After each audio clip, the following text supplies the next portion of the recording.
everybody. Welcome back to the Awesemo Odds Betting Show. I'm your host, Jordan Frank.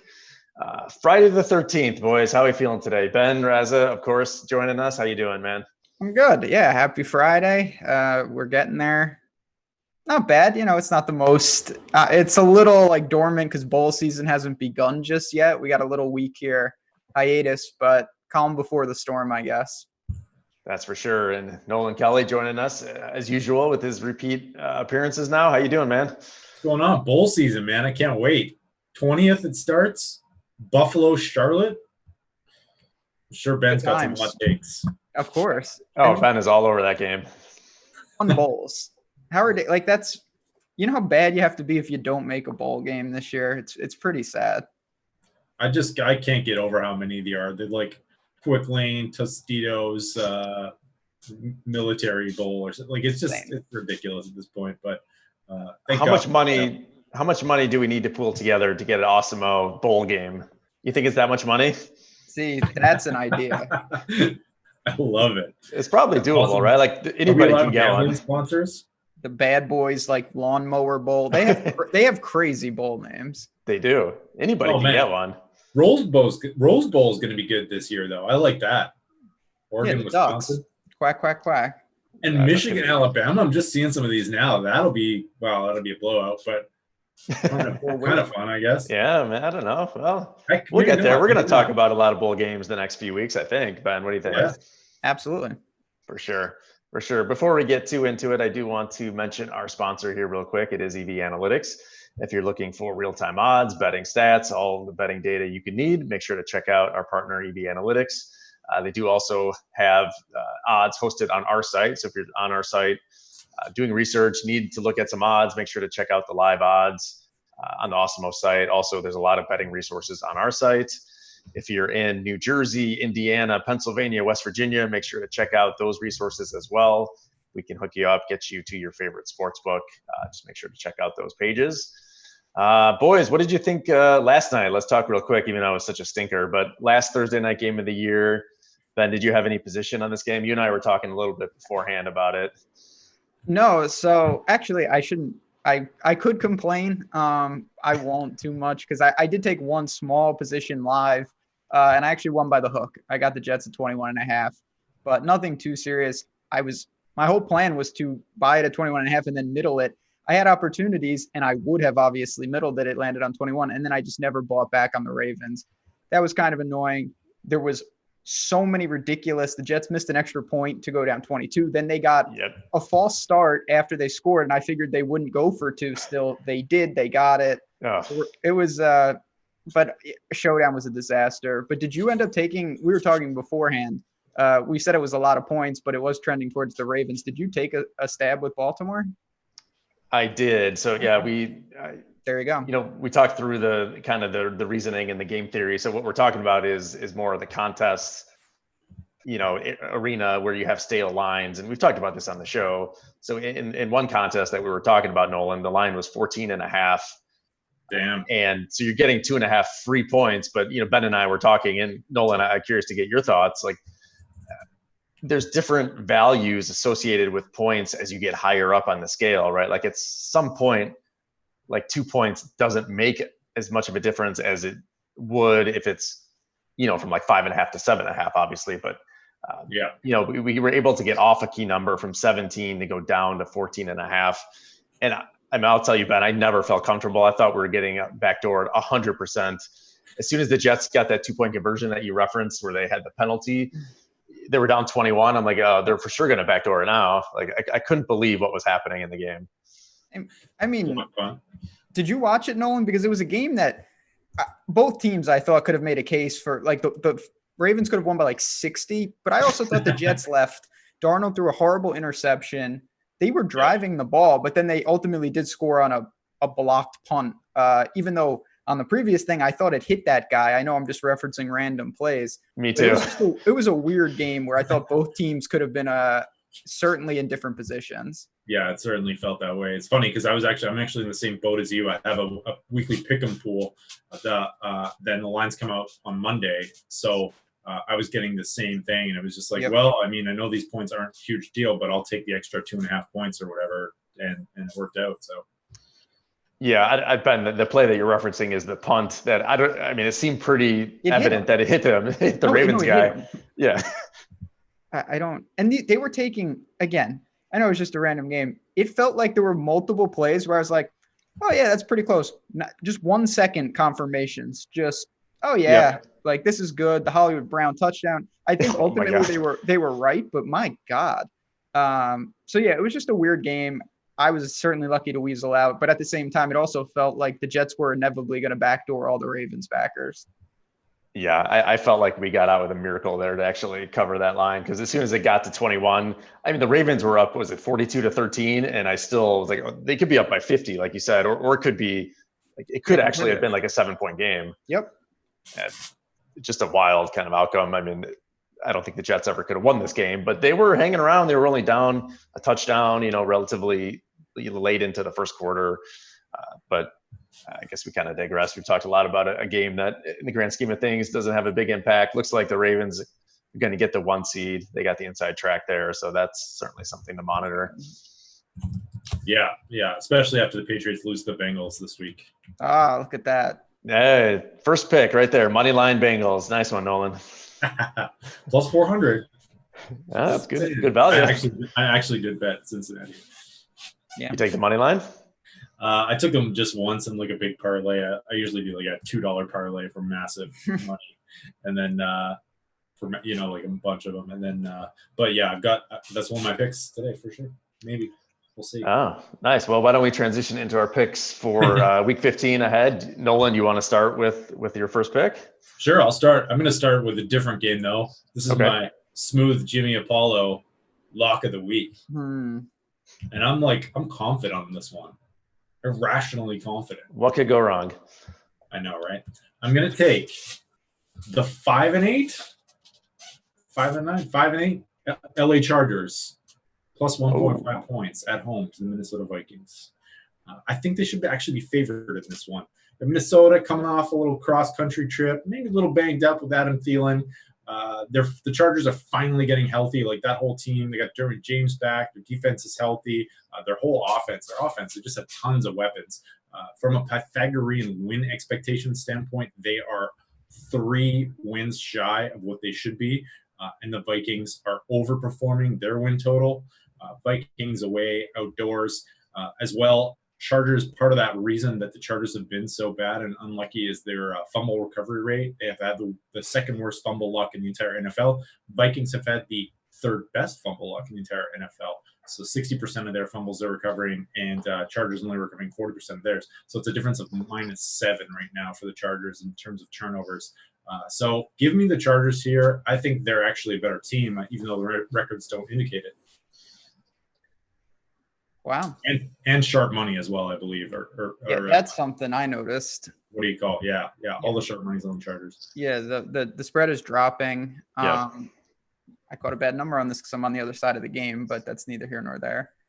So what do you think about this, Jordan? Did you look at this game? Oh yeah, I looked for a long time in this game, and I'm still not sure where I fall on it. Like I can come up with a pretty strong rationale for both teams.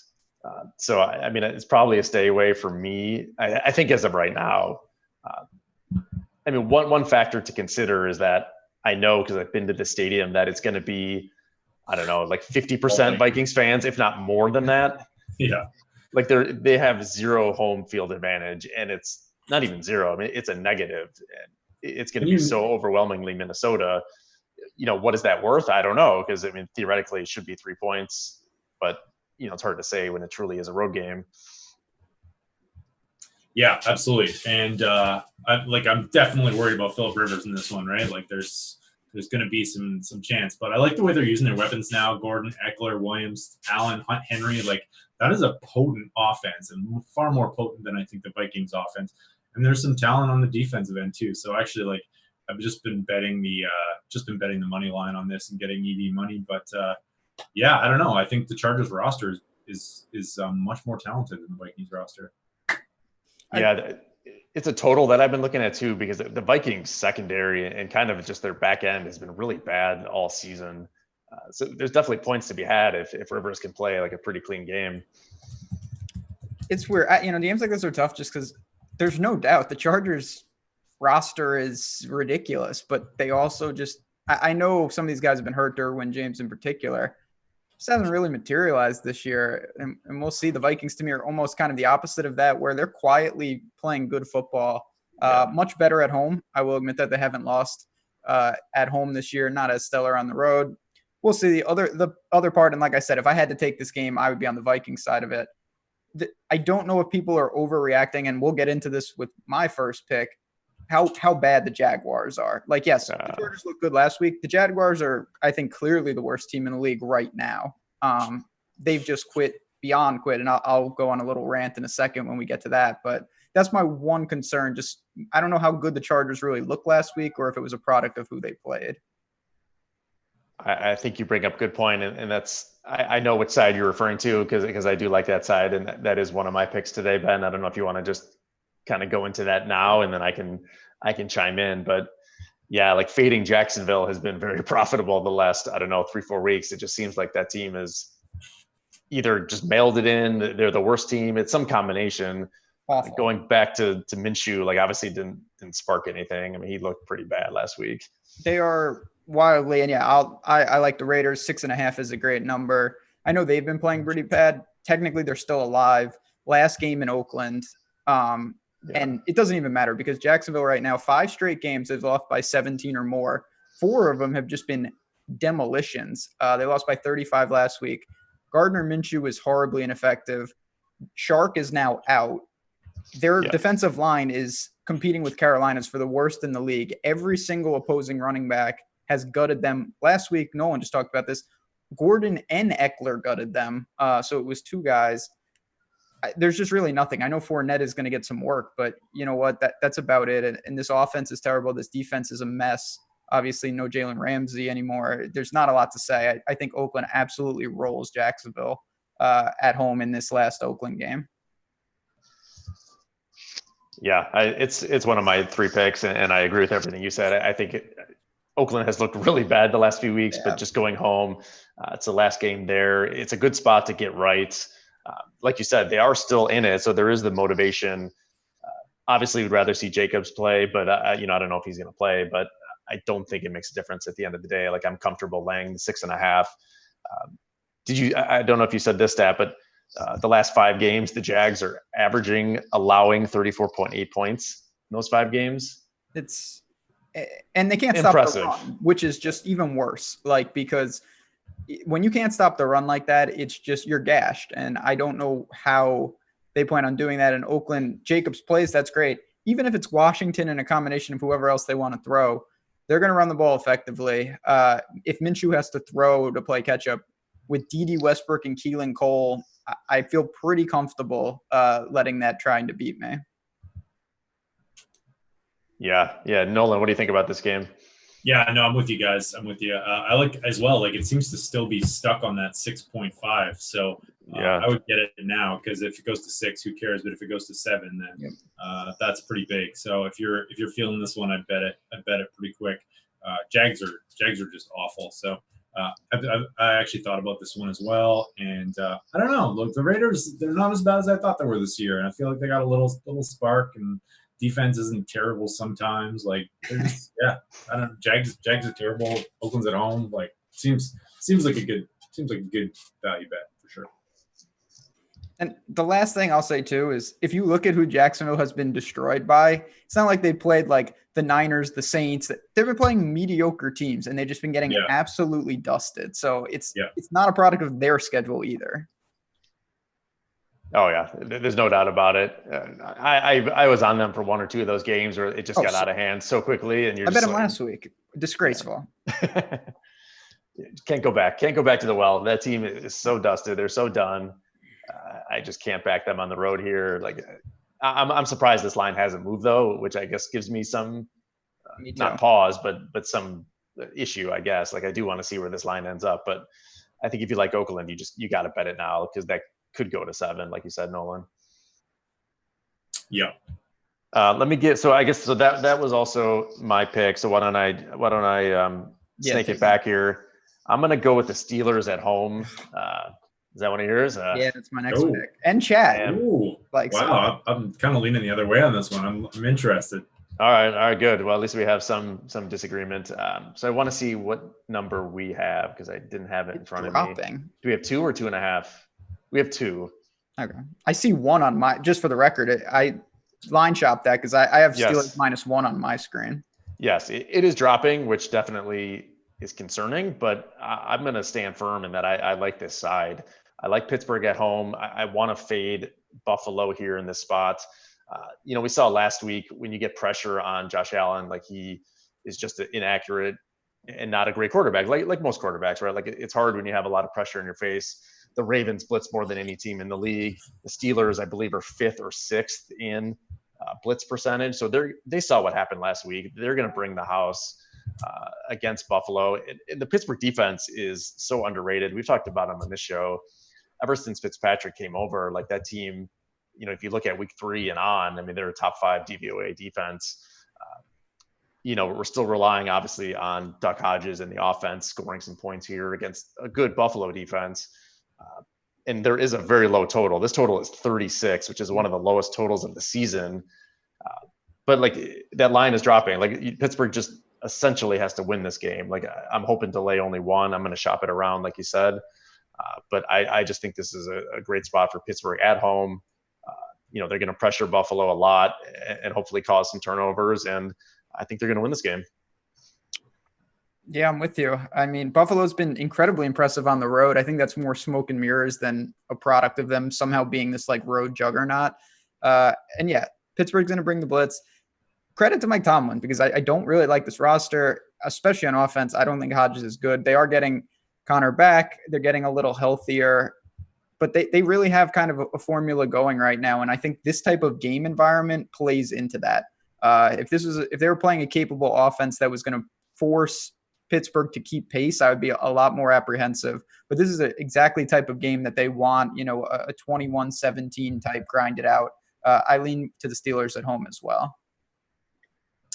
Yeah, I'm surprised you guys are taking this one. I don't know why. I just don't believe in the Steelers. I've been betting against them. They got lucky against Arizona with that who was it, Deontay Johnson kickoff punt return. And then that's not luck. Huh? That's not lucky. Luck. Come on. Variance. Worst fake punt I've ever seen, besides the Colts one. Yeah. The Colts. I just think like Buffalo's a better team than the Steelers. So that's kind of where I'm leaning here. But you guys might be right. I don't really have any hot takes here. I just sort of maybe it's just bias, but I just kind of think like even odds, like I like Buffalo a little bit more. I think their defense is a little bit better. I don't like Duck Hodges. I don't like his stupid nickname, and I'm tired of hearing about him. So that's about it. That's about all I got on this. I like Buffalo. Takes. As a team, I'm a big Buffalo guy, and I don't want to. I always fall into this trap sometimes, especially in the NFL where transitive property stuff. Part of the thing with me with the Bills on Thanksgiving, I was like, wow, what a statement. This team is for real. Yeah. The Cowboys are actually a disgrace. So I don't know how much that really meant in hindsight. You know what I mean? Yeah, that's fair. It is easy to draw those lines. Just real quick, Duck Hodges completing more than 70% of his passes, averaging 8.5 yards per carry. Get Duck Hodges out of here. Duck Hodges, man, world champion duck caller is my pick to win the next week. It's a good spot. The stat that I was looking for was Allen last week was 7 for 24 when he was pressured against the Ravens. We know they like to bring the house. I think Tomlin is just going to do the same thing. And I think you're going to have a similar result. Fair Ben, enough. was that your second pick? We will see. It was. Nolan, it's up to you. Yeah, I'm on the Steelers as well. So me and Jordan are in line so far, but you're not backing the Bills in the contest, are you? What's that in the contest? No. Yeah. Okay. What's your second pick, Ben? Take it away. Second pick is going to be the Cincinnati Bengals +10. Nice. Over the Pats. It looks like that line's moved up.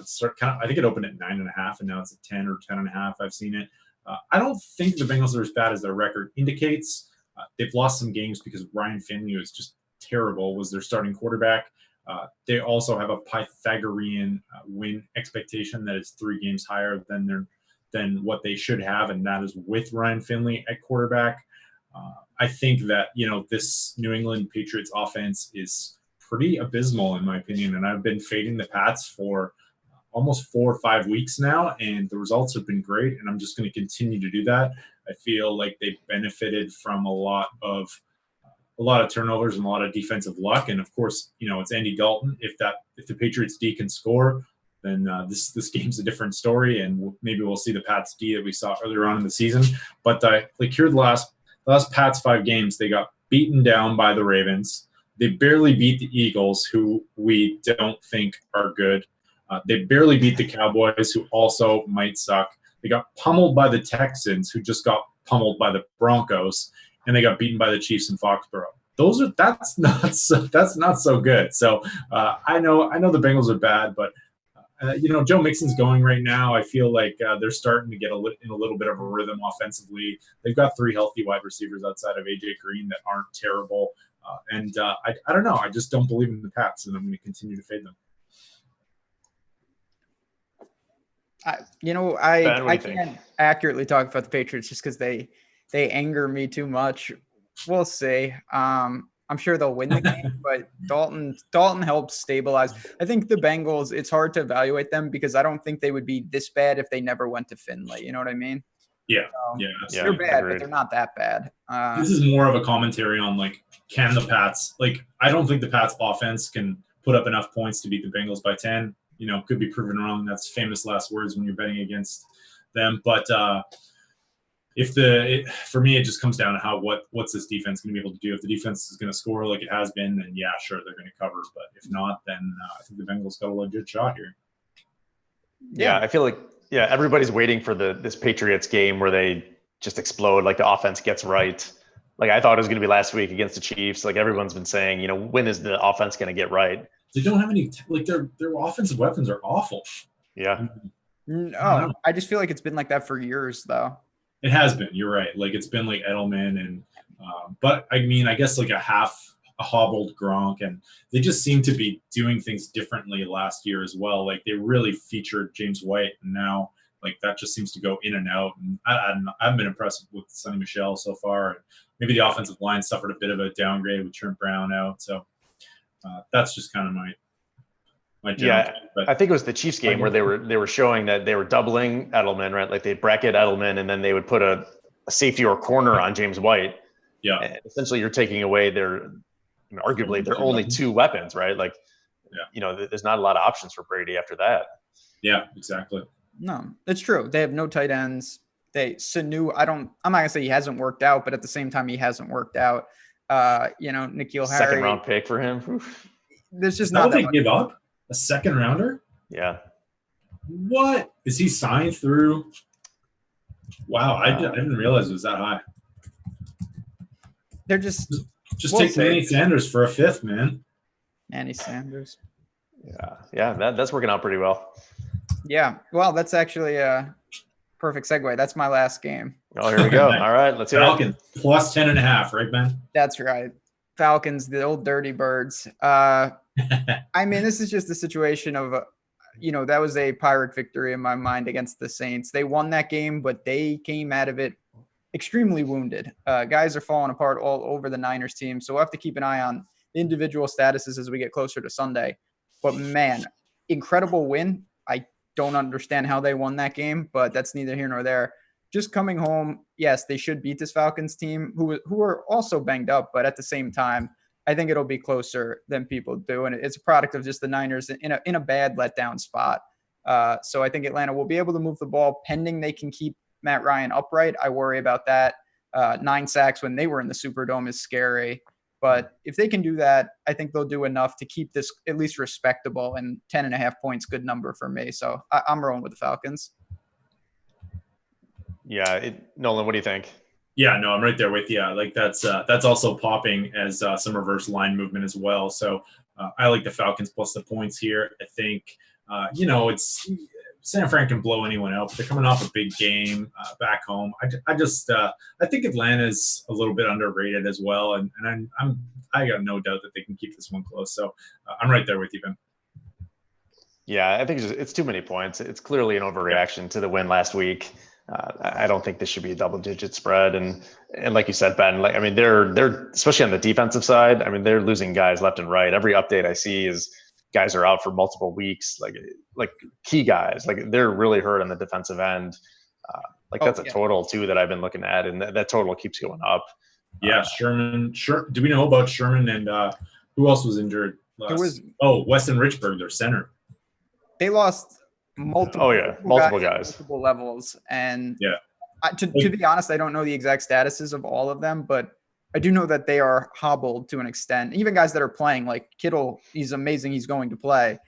Certainly not 100%. And it's just a tough spot to think that they just demolish a Falcons team that has some firepower, especially on offense.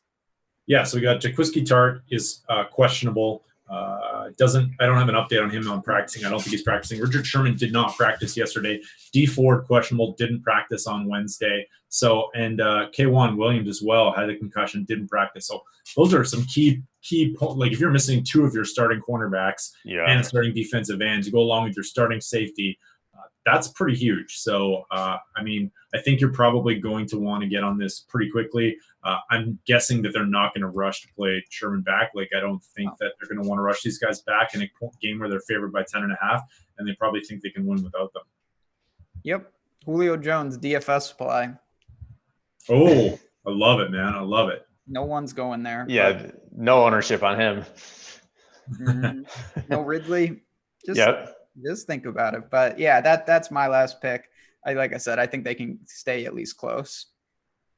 So this is not my last pick, but I'm just curious because it relates to Atlanta. Like, what did you guys think of Atlanta last week playing Carolina? Is Carolina just completely done as well? Like, should we put them in the Jacksonville camp? Because Atlanta just destroyed Carolina last week. Yeah. It'll be interesting to see how they come out this week against Seattle, because Seattle's another one of these teams that I'm just like not high on, and like I don't know. I feel like they're overrated relative to their record, but 6.5 points, man. I looked long and hard at this. I don't know. Did you guys have any hot takes on this one? My hot take is that I feel like Carolina and Seattle have played 7 times this year. Every time I look, they play, even though they're not even in the same division. No, I don't know, Jordan. I know you've had a lot of positions on Carolina over the course of the year. I don't know what to make of Kyle Allen. Obviously, it's not great. I can't back them, but I'm not sure I'll back Seattle either. Yeah, I don't think I will either. I feel like I had a good read on the team for a while, and they were profitable, and then now it's just a complete 180. Obviously, they fire Rivera, and that team is kind of in disarray. Like, should we just auto fade? I mean, if we're laying less than a touchdown. It's not one of my picks, and I'm going to still look at it as it gets closer to Sunday. But Seattle laying looks like right now 6.5 at Carolina. It was just a game I wanted to mention because we're talking about Atlanta, and I didn't touch that game last week, but I was leaning Atlanta. But I certainly did not expect Atlanta to just absolutely thrash Carolina last week. No, neither did I. Yeah. All right. Well, I guess it's my last pick. I was kind of going back and forth here. There's a few games that I like, but I think I'm just going to have to go. I've taken them probably way too many times this year. The old faithful Miami Dolphins. God. We're going on the road to face a 2-time Super Bowl champion, Eli Manning, and the New York Giants. The Giants are somehow 3.5-point favorites against an NFL team. I'm not sure how that's possible. I just think that line should be 3. You're going to give me that free hook. I'm going to take it. Obviously, we've seen Miami be very competitive with Fitzpatrick the last, I'd say 5 or 6 weeks. They had one stinker in there, but they've covered every game but one. They should have won last week against the Jets, and they basically blew that game at the end. Miami can keep it close, and I just don't think the Giants should really be given any additional points against any team in the NFL. I just don't think they're a good enough team to warrant 3.5-point favorite at home. Yeah, that's my pick too. So I can just echo your statements. I have that exact same opinion. Hey, we've been riding the Dolphins all year, man. It's and we haven't been bad. So pretty good. We're definitely profitable. Yeah, exactly. I think so. Some encouraging news today that Wilson and Parker are both practicing. So I think my main concern here was just that the Dolphins receiving core would be so decimated that they wouldn't have anyone to play. But Allen Hurns is back. Wilson, Parker are looking more like probable than questionable. So one of them can go, especially Parker. Giants released Janoris Jenkins today as well. He hasn't been great, but that might be a bad thing for us. That maybe we wanted him there. Yeah, I don't know. But I struggle with this because it's like Janoris Jenkins is still beating somebody out. So who's he beating out? They can't be. Also, sure. Like Janoris Jenkins has actually been trending up, according to PFF's rankings recently on his coverage grade. He was like bottom 3. I think for most of the season, and now he's like trending down towards like 20 or something. I have to double check that. Plus, we still got DeAndre Baker on the other side of Janoris Jenkins, and he's god awful. So Fitzpatrick's probably going to be able to throw on this defense. And just as a GPP thing, I think like betting the Dolphins here is like a little slight hedge. I'm going to be heavy on Saquon Barkley and GPPs for DFS, and betting the Dolphins is like a kind of like mini hedge here, because if they win, the odds are the workload and the game script aren't going to be going Saquon's way too much. So just like slightly correlated hedge there. So I'm with you, man. I'm with you. 75% of the money as well. Lots of reverse line movement here. Oh, I haven't even looked at that yet. So, okay, I'm glad to hear that, Ben. Obviously, weather is always a concern. I think I was reading that it might be crazy windy, which I mean doesn't concern me. Yeah, it's been a mess here weather-wise, but I definitely don't have a position on the game. I mean, if the Dolphins can start converting they kicked 7 field goals last week. Yeah, God. That's one of the dumber things I've heard. What Nolan was saying, I think to me is very important. I don't know the status of Devontae Parker, Albert Wilson. They need somebody. Patrick Laird can only do so much, which we'll have to see who is in and who is out. But Fitzpatrick having some weapons would really help. I think when you have 2 really bad teams, if one of them is getting a somewhat significant amount of points, it's probably where I naturally gravitate to. But I don't think I'll have a position. The Jets, the Giants, the Dolphins, these teams they've been tough to gauge. They're giving us a free hook, Ben. We got to take that free hook. Free hook helps. It definitely helps. It's free. So, yeah, I respect that. They get the Bengals too. The Dolphins could end up with 4 wins. It's 5 wins. It's pretty insane. Yeah, talk of like a 0-16 like lock season, 5-6 weeks ago to 4 or 5 wins, no problem. Sad. It is sad. Okay, so we've each given our 3 picks. Do we want to still do Survivor? Is anybody left in the world in the Survivor League? I honestly didn't even look at it. I don't even remember where I'm at. I've been out for so long that it doesn't matter. I mean, I guess you're probably looking at, if I had Kansas City left, I mean, you'd take Baltimore if you had them left. New England is the option. I feel like most of these teams have been burned, right? So let's just refer to Ben, because he's been writing that great Survivor article every week. Yeah, that's true. Yeah, a bunch of double-digit favorites we can look at. Yeah, so my article is posted. Feel free to check it out. For me personally, it's amazing. It's a week with legitimately 5 or 6 significant spreads. All good teams, though, and I had none of them left. When you look at the Saints, you look at the Niners, even the Raiders I didn't have available because they played Cincinnati earlier in the year. The Chiefs I didn't have available. I actually had to go all the way to Tampa Bay as a 4-point favorite against the Lions. Certainly don't feel great about it, but that was basically, the struggle that you face in a Week 15 situation. Now, most people, realistically, you probably have to play in a Survivor pool where you have two losses to still be alive, because most pools are over with single elimination at this point. Or like a second halfer, maybe. Yeah, or a second halfer, exactly. And then if it is a second halfer, you may have some of these teams still alive. So certainly you can look to the, to the heavier spreads. But I went with Tampa. That was my best available. That is interesting. That's a game, we didn't talk about. Obviously Tampa on the road, but as a 3.5, 4-point favorite against the Lions. That's a game that I've definitely been looking at the total, I think, more than anything. Yeah. I don't know how I feel about DFS. It should be, I feel like it's going to be a high scoring game. I do like the over.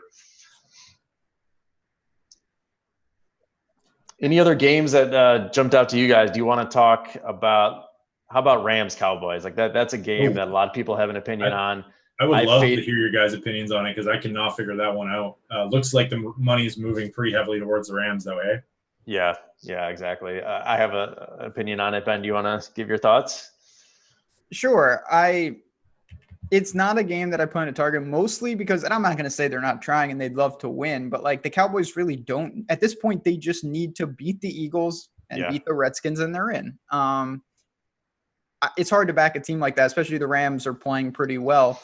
And at the same time, it seems kind of a little trappy for me on the Rams side. Like just, the Cowboys are so bad. The Rams are playing better. The Rams are going to kill them. The Cowboys are a talented team. I get this line being where it is. So for me, it's going to be a stay away. I'm interested to see the game, even though realistically the Cowboys really have bigger things going on, and it starts next week. Yeah, Nolan, did you have any thoughts on the game?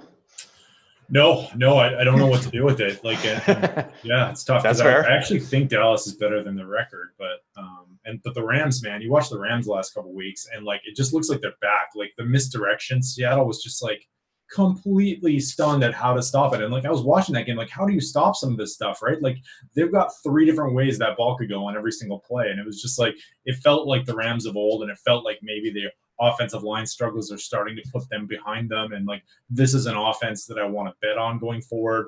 Robert Woods has emerged. Tyler Higbee looks great. Todd Gurley looks like they're feeding him the ball more. Like there's a lot to like about this offense. So, I mean, I lean towards the Los Angeles side of things here, but I could see both sides for sure. Yeah. What I can't figure out is, I mean, I love the Rams last week. I thought that was just like a smash spot, even though I'm on record as probably one of the biggest Goff haters. Certainly in our own company. I don't know, maybe in the world.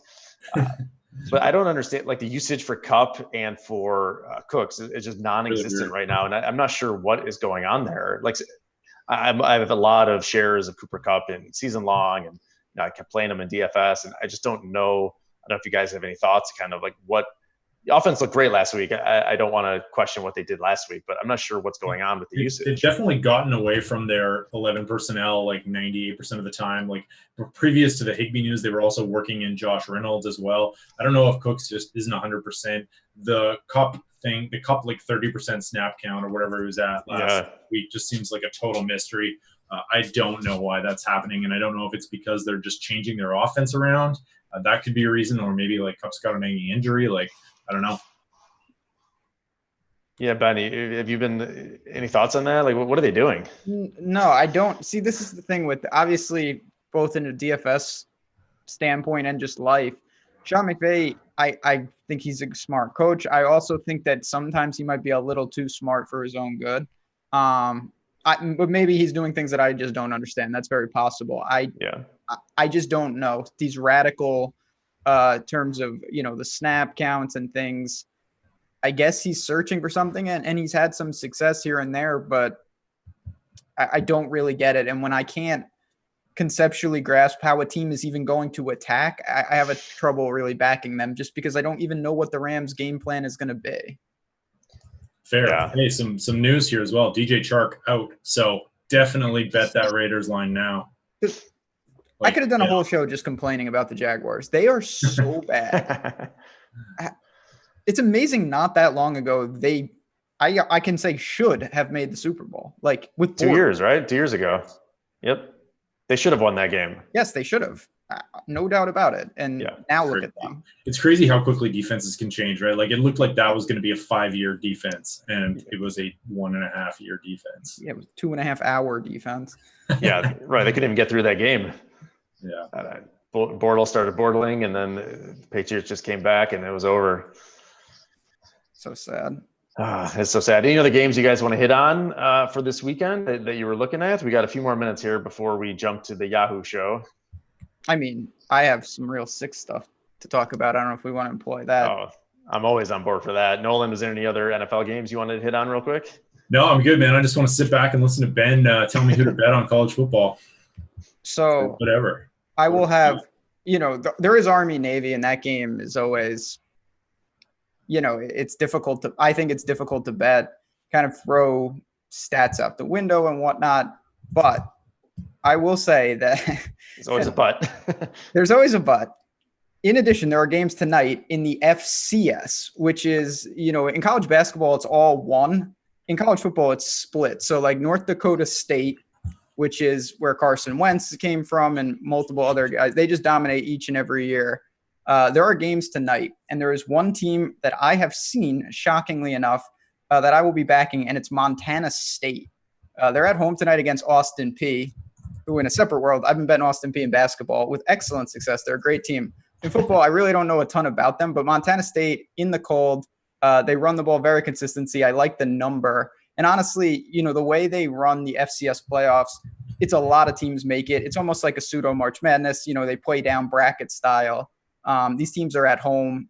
It's just a tough spot for them. So for me, I'm going to lean with Montana State. If you're looking for something tonight, because it's a Friday night and there's not much on, look to the old Bearcats and see what we can muster up in that. Tomorrow, North Dakota What's the line in that game, Ben? 6.5. 6.5. North Dakota State plays tomorrow. They're 23.5-point favorite in the old Fargo Dome. They're just going to, they can't be beat up there. So that's too many points. I like this team tonight, Montana State. Like I said, I've seen them play a little bit, pretty run heavy, which I like as well. So I think they control the tempo. Reasonable over under 55.5. That's going to be my probably a degen type bet of the day for sure. I love it. Are you sweating any President's Cup stuff, Ben? So that was the other thing. I'm glad you mentioned that. Obviously, I've been surprised, like everybody else, that the U.S. has been playing awful. They did salvage a little bit yesterday to keep it. Got a few points back yesterday, right? Yeah, they called out a couple. This is kind of like I don't want to say it's a martingale situation, but Webb and Reed have lost both days. I cannot imagine them losing again today. They get a rematch with CT Pan and Decky from what they played in the first round. It's minus 110.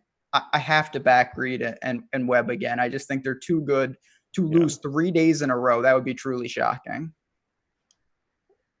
I do like that. Are there any other matchups for today that you've looked at? There's 5 matchups today.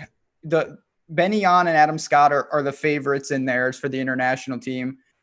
Ricky and JT, like most people, I do think will win their match. They're playing Hao Tong Lee and Mark Leishman. But on my screen, I'm seeing minus 185, and that's just it's too much for me to lay. I know it always seems like, oh, well, they're going to win, so what's the difference? Like, yeah, it doesn't work like that, obviously. The juice adds up fast. For me, I'll just take the, minus 110 with Webb and Reed. I think is certainly a product of them not playing great, but at the same time, I don't think that they go 0-3 in this competition to start. I've been keeping a close eye on it, so I definitely want to see what those guys do today. Nolan, you've been keeping an eye on it? I have not been just following the Patrick Reed antics at all. It's of course. It's weird time zones, but I guess it's something to watch at night. That's for sure. Eh? Yeah. I can't complain about night golf. Great. We didn't do a show last week, or I can't remember what happened last week. I really wanted to talk about the big fight over the weekend. Did you guys check out that fight at all? The Ruiz Joshua? Ruiz. Yeah. What did he weigh in? Like 15 pounds heavy or something? Oh my God. I mean, if that wasn't a red flag, I don't know what else you need, but I like that guy. Quick, an easy and honest plug for why you should sign up to Awesemo.com. Good point. Went into that Slack chat, and Jordan Frank, the man right here, multiple other subs. You've all nailed that by decision. Dude, you got to app me in this. I would have been with you. Joshua by decision. Nice. That's the kind of stuff that I think Slack is great for. People talk through. We talked through that fight together, and I think really got to the bottom of it. So yeah, I certainly monitored on it. I did have a small position on that, and that was nice to catch a piece of something that truly I really didn't know much about. Well done, guys. Well done. Talk about time zone, man. It was great. The fight started at like 1:00 Pacific time. Like, this is great. I was just hanging out. Let's watch the fight. They need to start doing them more where was that, in the Emirates or Saudi Arabia? Yeah. Good. Great. Go over there. Yeah. Very strange venue choice, but yeah, like you said, Ben, it's a great plug for Slack because we just don't know what's going to come up. There's always something, and people are always talking through, all channels. But we have a sports betting channel that we talk through some bets, and that one came through pretty easily. True story, and it's that time of the year. There's a lot. Like college basketball is just once we get settled down, that'll take on a larger role. It's just so hard to get there with the bowl season and all that stuff. I do want to just quickly say, because bowls are going to start right during our next show, so I'll probably repeat this, but just keep in mind that 2 things happen with bowl season. 1, coaches leave and they go to recruit for their new school. So like Lane Kiffin is not coaching Florida Atlantic anymore. The guy from Memphis is at Florida State. He's not coaching.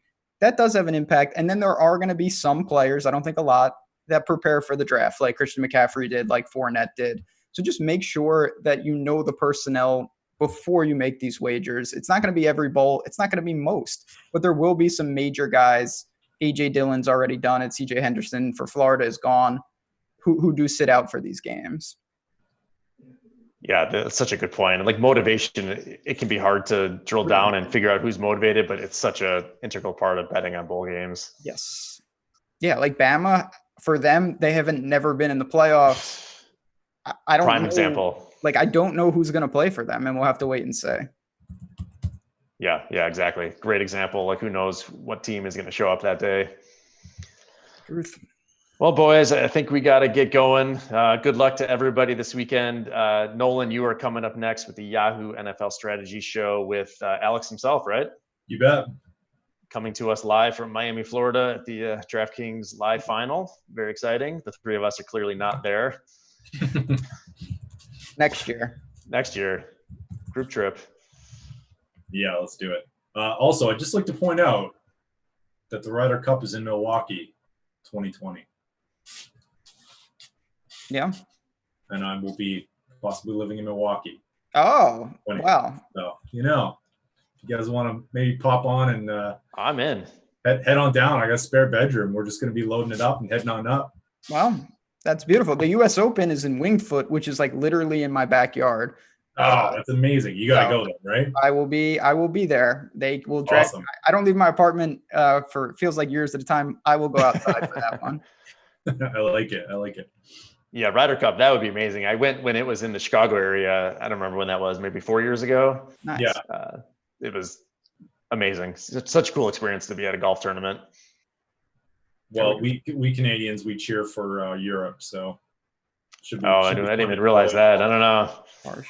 Yeah, so I assume you're rooting for the international team. No one. Right? Of course, man. Adam Hadwin, like, how can you not? Okay, that's fair. I respect that. We cheer against everything U.S. though. We like the people. We cheer against all your sports teams. So. Go Raptors, huh? No, God, we hate Raptors. Go Canucks. You hate the Raptors? Oh man. Yeah, there's this whole thing, like, so not to get too far into it, but like our sports networks are all centered in Toronto, and they pump up all the Toronto sports. And so everyone outside of Toronto just hates all these Toronto teams, and they build them up as like these national teams that everyone's cheering for.